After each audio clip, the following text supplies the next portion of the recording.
All right. Hello, everybody. Hope you all are doing well.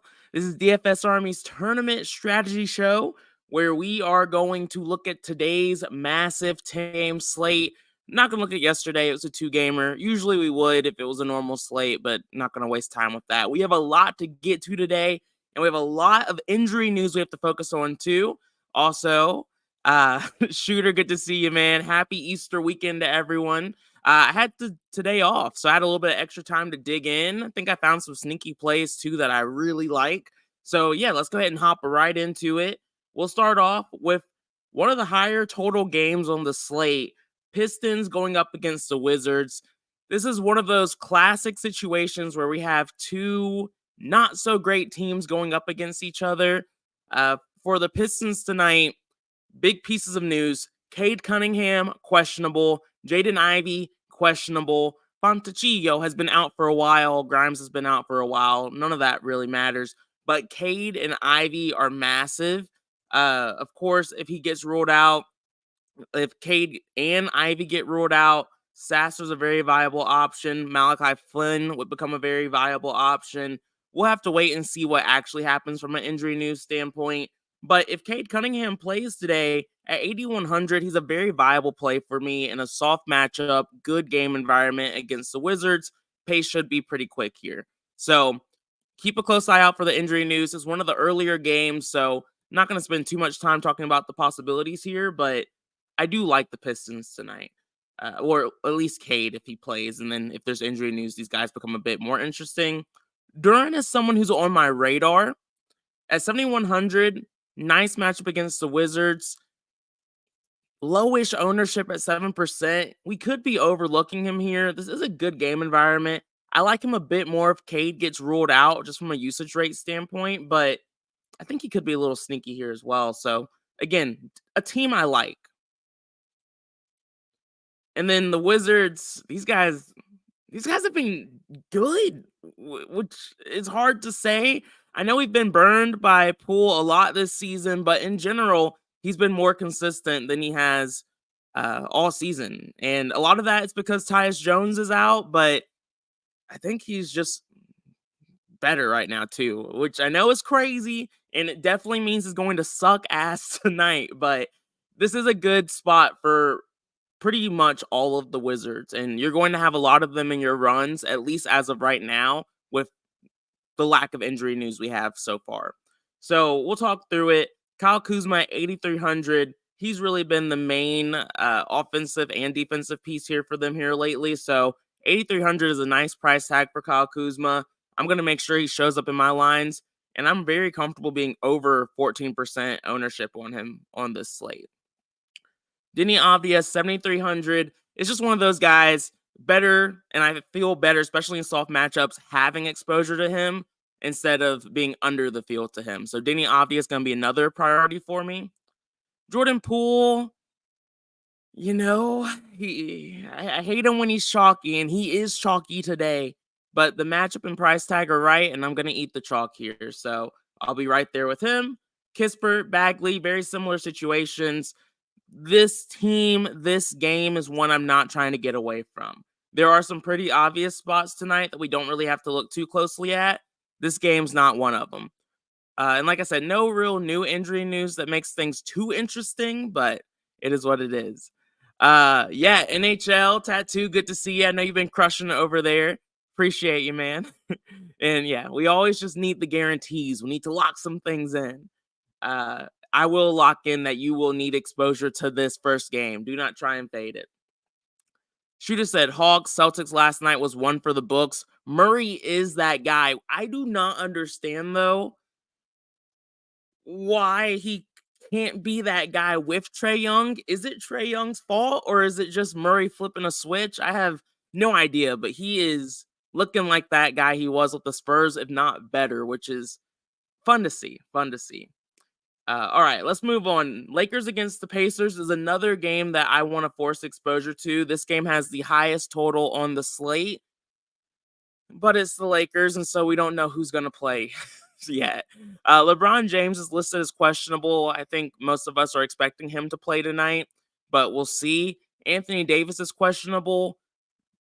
This one feels a bit more real just because he didn't play in that game after going to overtime, and we know he's been battling that knee injury a little bit on and off. So we'll see what happens here tonight. If Anthony Davis gets ruled out, it's going to be another slate where we're playing a shit ton of Lakers.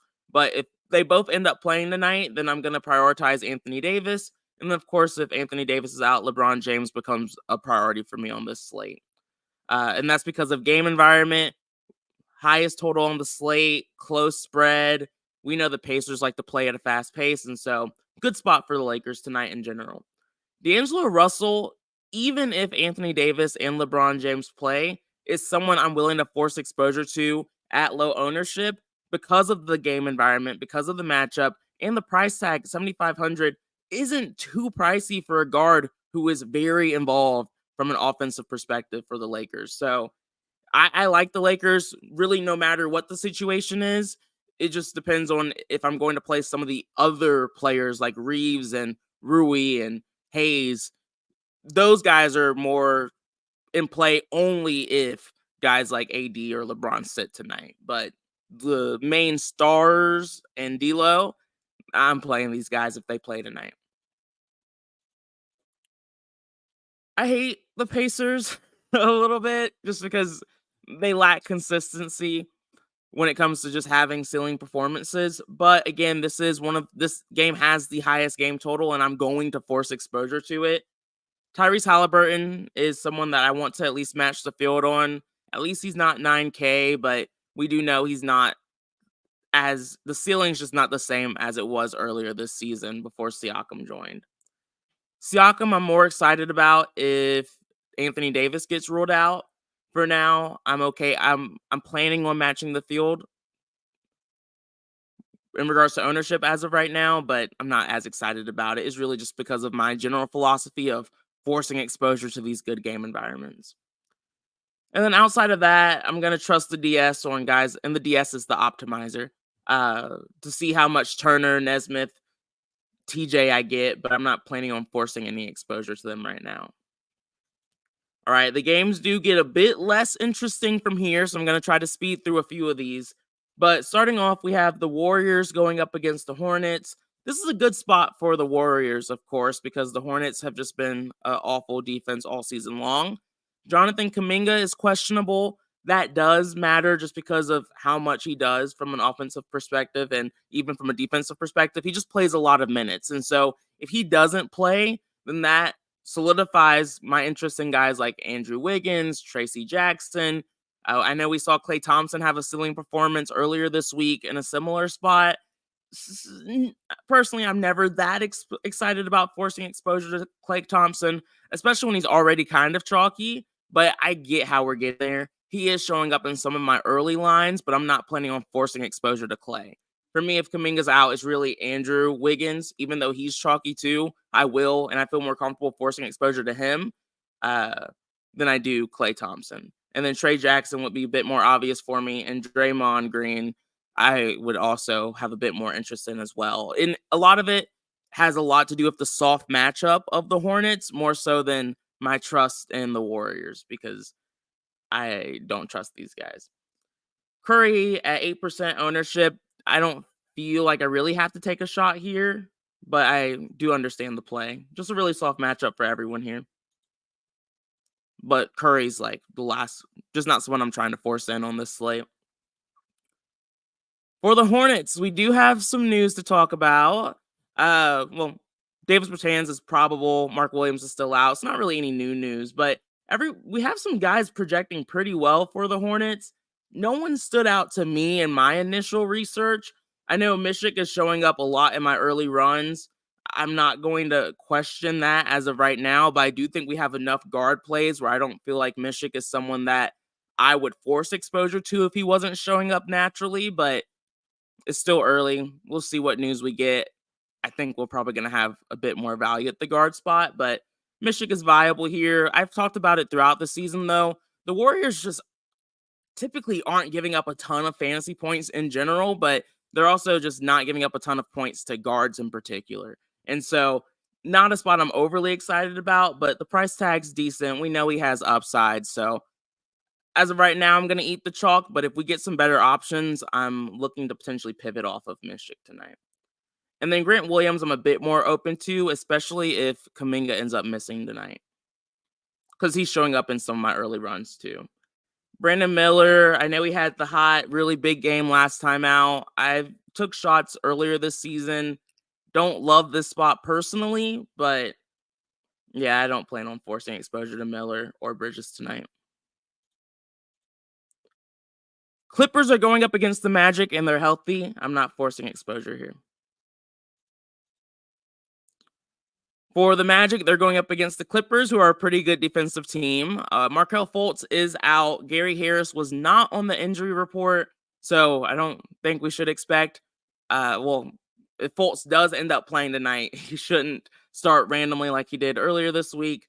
But in general, I'm not planning on forcing any exposure here. Low total game, tough matchup, close spread, so chance of overtime if it stays super competitive. But outside of that weird scenario, I don't see a lot of ceiling in those players with their price tags.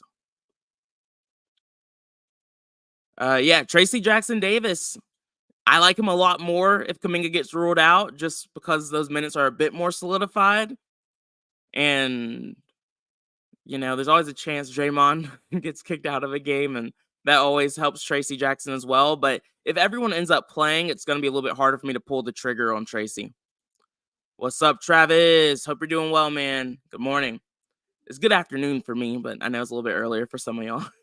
All right. Next up, we have the Bulls going up against the Nets. We say it a lot, but the Nets are just not a team I like to pick on very often. When it comes to injury news, looking like we won't have too much to deal with here either. And so none of the Bulls are standing out for me, and I'm not planning on forcing exposure to any of them as of right now. It does look like Caruso's looking a little chalky. I think that's mostly just because he's a viable mid-range option. He wasn't showing up too much for me in my early runs. But I wouldn't be against like 10 to 15% Caruso. That's okay at 5,600. The Nets, another team that have some streaky shooters that can get hot in certain spots. We saw Cam Thomas do it most recently. For me, at this point, they're getting a little healthier. Dennis Smith Jr. is probable. Noah Clowney's probable. Don't really care about that. Cam Johnson is still out. Matchup against the Bulls. Again, we have some pretty clear spots where I don't love the matchup against the Bulls here for the Nets. Not enough value. I think they're priced appropriately at this point. I'm not excited about this spot. It does look like Trendon Watford is looking like a very viable value option at 3,100, but again, he's just a value option. It's 1 o'clock. The slate doesn't lock till 7. We'll see where we actually end when it comes to ownership. But as of right now, I'm okay with Watford, but he's not someone you need to start your lines with. He just, because we don't have a ton of value right now, he makes it a little bit easier to build lineups. So he did show up for me in about 35-40% of my lines, but it's so early. I'm not taking that too seriously. All right. Next up, we have the Sixers going up against the Cavs. No new injury news here. They have a tough matchup going up against the Cavaliers. I'm not forcing exposure to any of the Sixers. For the Cavs, they have a bit of a softer matchup going up against the Sixers, but Donovan Mitchell's questionable. And for those of you that don't know, Mitchell's been out for a while. So with him returning, that makes this team a lot less interesting because Donovan Mitchell's a very high usage player. He'll probably be limited to some extent, but just his presence makes everyone else here less interesting. Darius Garland has been dog shit here lately. Not a player I'm overly excited about. But if Mitchell doesn't play tonight, he decides to wait till the next game or something like that, I am willing to play Darius Garland at 7,400 without Donovan Mitchell. Sometimes basketball is weird, and maybe Mitchell returning might help Garland. Sometimes that happens. It doesn't really make a ton of sense. Darius Garland should be a better player without Donovan Mitchell, but it also wouldn't shock me if we see Darius Garland have a strong performance here because the matchup against the Sixers is still soft and he's still priced relatively cheap, or relatively low even with Mitchell playing. So I might take a shot on Garland, but I do still feel like there's better guard plays on the slate. So it's probably just getting a little bit too cute. Now, here's one of my favorite sneaky low owned plays on the slate for the night. The Knicks are relatively healthy. Alec Burks is questionable. They're going up against the Spurs, who are just not a great defensive team in general. Spread is pretty wide at 9 points, but nothing I'm overly concerned about. Total is a low total, so that's never great. But like I said, the matchup is nice. The matchup is nice against the Spurs. Josh Hart's a little bit cheaper at 7,800. He's been playing a ton of minutes. He had a bad game last time out and a pretty soft matchup against the Raptors, which sucked. But he still has plenty of ceiling, plenty of upside, and he's in a soft matchup, and no one's playing him. Could be wrong. I mean, everyone's playing DiVincenzo, who has been a lot less consistent than Josh Hart has been this season, and Hart is only 600 more. DiVincenzo's a fine play. He isn't showing up in my early runs, but if he shows up later as we get to the pre-lock show and things of that sort, I am totally comfortable having him show up in my lines. Similar story with Miles McBride. Good matchup. Not a team I'm trying to avoid for any reason, but Josh Hart is just too low owned for this spot, and I'm going to force exposure to him tonight. So, love that play. And definitely will be a leverage play for me tonight. And then outside of that, with the bigs, I found out Isaiah Hartenstein is black. Did y'all know that? Did y'all know he was black? He's mixed, obviously, but I've never seen someone with a fully black parent look that white and not be like albino or something. That was wild. That was wild. Anyway, I'm not looking at their bigs on this slate. It really is just Hart, DiVincenzo, McBride. I understand why people like Brunson. I'm not against him, but there's other pay up options I like a bit more. If he shows up naturally, though, in our later runs, I'm okay with that. Are 3 OKC players too chalky? Not as of right now. I think it's fine. Yeah, even in real life, I just thought he was white. Like, that's just, it blew my mind. Mine was blown. All right, for the Spurs tonight, you can always look at Victor Wembanyama, but I do not like picking on the Knicks, even with someone as talented as Victor. And so, even at extremely low ownership, this might be the spot where I finally don't play him. I almost always play Victor, but I don't like this spot too much, especially with Mitchell Robinson back. Mitchell Robinson is coming off the bench. It didn't play too much last game, but still has an impact. And Shooter, yeah, that's part of why I'm not interested in Precious Achiuwa. With Mitchell Robinson coming back, his overall upside is just more limited. What's up, OG? Agreed. Let's get the money, man. Let's get this money. So, yeah, I don't love the Spurs. There is some injury news where Keldon Johnson's questionable. If he gets ruled out, I will look a little bit closer at the Spurs, but I still don't foresee myself being overly excited about these guys. All right, we have a good game again. It took a little bit, but we have the Suns going up against the Thunder. This is another team and game I want to build around tonight.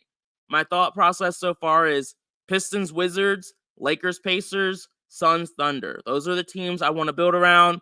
And what I mean by that is I'm comfortable having anywhere from 2 to 4 players in a lineup from these 3 games, or from those specific games. The other games is really 1 or 2 pieces. I don't really want too many or too much exposure to those games. For the Suns, Yusuf Nurkic is questionable. That's pretty big. Of course, if he gets ruled out, that's a big boost to Drew Eubanks. He should start in that spot. See a decent amount of minutes. We saw that happen earlier this year, so it wouldn't shock me if we see that happen once again. But of course, we have to keep a close eye out for, the starting lineup, just in case they do decide to do something weird there.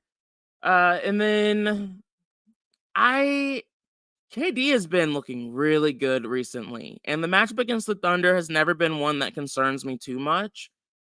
I feel like they're getting in playoff form. The West is pretty tight right now. I like KD. I want some exposure here. I also just like that he's lower owned than Devin Booker. Devin Booker's a very viable option, especially with SGA listed as doubtful. So I'm comfortable with him showing up, but at least as of right now, I'm not looking to make him a priority in my lines. If he shows up in the DS, he shows up. And then Bradley Beal didn't stand out for me, at least not yet. So he didn't make my short list of guys I'm looking to force in. Really is KD, but because I like this game environment, the players who show up naturally in the optimizer, I'm totally fine with. Just not going to force it with them. All right, the Thunder's where things get a little bit more spicy, and we have some of those players that are close to locks for me here. So SGA is doubtful. He is the guy for the Thunder. Gigantic usage rate, massive minutes, point guard, for those of you that don't know. Uh, for me, and just if you want some numbers here, when SGA is ruled out, the guys who see the highest increase in usage are Jalen Williams at 5.9% and Lou Dort at 5.1%. And Jalen Williams is still only 7,400 after smashing in that last game without SGA. And then Isaiah Joe, who we talked about on the pre-lock show when SGA got ruled out, we were like, Brandon mentioned this, that one of the cheap guards like Isaiah Joe, or he mentioned someone else, but I don't remember who it was, just almost always go off when SGA gets ruled out. And so you're seeing a lot of ownership on Isaiah Joe. He's looking pretty chalky. He's a very viable value option on this slate. Isaiah Joe is never someone you can trust, though. He at times can go out there and do a lot of cardio and be invisible. I'll be probably slightly over the field on Isaiah Joe if we don't get any better value. I don't want to go over 50 or 60% exposure to Isaiah so far for the day. Jalen Williams, as of right now, is in 99% of my lines. And I'm cautiously optimistic and hopeful that he will continue to be in 99% of my lines. I try to trust the optimizer with a lot, and I try to not over tinker and over force players into becoming core plays. But Jalen Williams is one of those guys I'm open to forcing that with. Chet sucked in that last game against the Rockets. I don't really know what to say outside of that. He just looked a little off. He didn't see his typical run. I don't know all the details around what happened there, but didn't love what I saw out of him. For me, 7,300, he's priced well. I like Chet more if Nurkic gets ruled out. The matchup becomes significantly softer for him. As of right now, I don't love the spot for Chet. He's seeing some ownership. I'm really just going to force Chet in if Nurkic gets ruled out. I'm not going to force him in the if Nurkic plays. Josh Giddey, 6,300. We know he has ceiling. He also can just be a bit streaky. I think he makes sense with SGA out. I would like to stay around field weight, but I don't plan on having him as a core play today. That's kind of the line I'm drawing in the sand. I'm comfortable being over the field on Giddey, but I don't want to have so much where if he doesn't show up like he does when he tends to be a bit more chalky, I don't want my entire night to be ruined. But he's in a good spot, 6,300. I like playing guards against the Suns. Decent spot.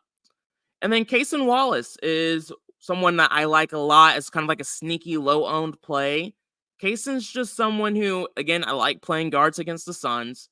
They've struggled there defensively this season. But again, we're getting closer to playoff season, and so defense does start to improve for teams that are playing for something. But Cason at times can be a little inconsistent, can be invisible. He's not the most aggressive player in the world, but I like his upside. I like the price tag, and I love the low ownership and just a pivot off of the chalky Isaiah Joe. Cason Wallace should start here and should see plenty of run. And so I think Cason's really the sneaky player that everyone was burned off of last time who has a nice bounce back performance here today. Love Cason Wallace. And then we go back to games that I don't love as much. We do have the Portland Trailblazers going up against the Miami Heat. Trailblazers, Ayton's questionable, Thibel's questionable, Grant is doubtful. there's some injury news that will dictate what happens here. Banton is someone that is standing out pretty early on. He is a someone that stands out a lot, especially with Kamara out. There's a chance we could even see Banton start in this game. So I mean, I think that's kind of what a lot of people are expecting. He's in the projected starting lineup I see on the trail on Underdog right now. So it'll be interesting to keep a close eye out on that. But he also is just more involved ever since they've lost a few of their guards. So Banton, he makes sense. He's not someone, again, that I trust enough to have as a core play or anything like that, but I do plan on being over the field on Banton tonight. And then Rupert is just another value option on this slate. Again, not someone you can trust a ton, but someone I am comfortable having like 20 to 30% exposure to. 40, probably 45 max. And then outside of that, again, the matchup against the Heat is just not one that I like to pick on too much. You definitely can get hot and shoot threes against this team, but again, you never really know where that's going to come from. And I don't trust the Trailblazers enough to get overly excited about that spot. For the Heat, I want to like the Heat, but no one really stood out for me so far. Jimmy Butler's probable, Jaime is probable, Caleb Martin is probable, Kevin Love is probable. So they're looking pretty healthy. Just don't love the spot too much. So ultimately, I didn't force exposure here. I'm not planning on it unless anything stands out a bit later. Bam and Jimmy are really the main guys that I'm looking at. But again, unless something starts to stand out a bit more from me as I do more research, I can't really take a shot on them. And then we have the Timberwolves. Everyone's questionable here. Edwards is questionable. Rudy Gobert is questionable. We'll have to wait and see who actually ends up playing. This is a tough team to play against, even if they do play tonight. Nuggets are a pretty solid defensive team. My thought process here is if Edwards or Rudy, if either one of them end up sitting tonight, then I'm playing the Timberwolves. But if they play, I'm not interested in anyone on this team. The Nuggets are a bit more interesting. Nikola Jokic is probable. Jamal Murray is questionable. If Jamal Murray misses this game like he's missed the last few, then I'm interested in taking shots on the Nuggets, even though this is a tough matchup against the Timberwolves. But it's really going to take Jamal Murray being out for me to get overly excited about any of these guys. It's rare for me not to force exposure to Jokic. Of course, if Rudy Gobert gets ruled out, it becomes a lot easier to play Nikola Jokic. And he definitely does still have upside in a tough matchup and is extremely low owned, but it's hard for me to get overly excited about that situation. So, yeah, just an interesting slate, but it's crazy. It's crazy. Ray said, I wouldn't say Murray is that guy. He scored 44 points on 44 shots. Anyone in the league can drop 44 on 44 shot attempts. I guess, Rays, we can agree to disagree, but that man, I think he's got something there. Shooter said, can you get value on Flynn, Wallace, Joe, and McConnell to get to Jokic? Yeah, for sure. That's definitely the only way you can play Jokic or Victor or any of the pay-up options on this slate. As of right now, I'm not trying to force those guys in, but you're right. Like on a slate like this, that is how you can have a unique line by really feeding into some of this value and paying up for those low-owned options who no one else is playing. A lot of people on this slate, you can tell, are trying to go a bit more, really focusing on the mid-range. Like you see guys like Jalen Williams, guys like Denny Avdia, seeing just a lot of ownership. And so and Jordan Poole and the Wizards, that's where a lot of people are focusing their attention. And so you definitely can get different by taking shots on Jokic or Victor. In tough matchups, we know they can still have upside. So it's a little bit tough for me to know if I'm going to take that shot just yet because I want to just see how injury news plays out. But that's a very viable option. Yeah, like, I don't know what else to say. Like, he was just great. If you were watching that game, I think you just saw it. You saw it. Rodney said, "What's up, fam? Good to see you, man. Good to see you." Travis said, "Sorry, off-topic question. Do you guys have an MLB live show coming up today?" I know Raz did an MLB live show for VIP members only yesterday. I think he does plan on doing that daily, but I don't want to put that on him because I'm not 100% certain. I know we do have the pitchers show that Raz does that he also already posted. But to be honest with you, Travis, I'm not on the MLB team, so I don't have as much insight around what people are doing and what's the schedule or anything like that. So sorry, I'm not as much help there. But yeah, guys, that's the slate in a nutshell. Pre-lock show will happen later today at 5:30 p.m. Eastern, as long as nothing crazy happens. And I'll be back on Monday. So let's get it. Hope you all have a lot of success. I know it's MLB season and NCAA season. So those of y'all who are still here with me, I appreciate y'all. Stay safe out there. Have a good weekend.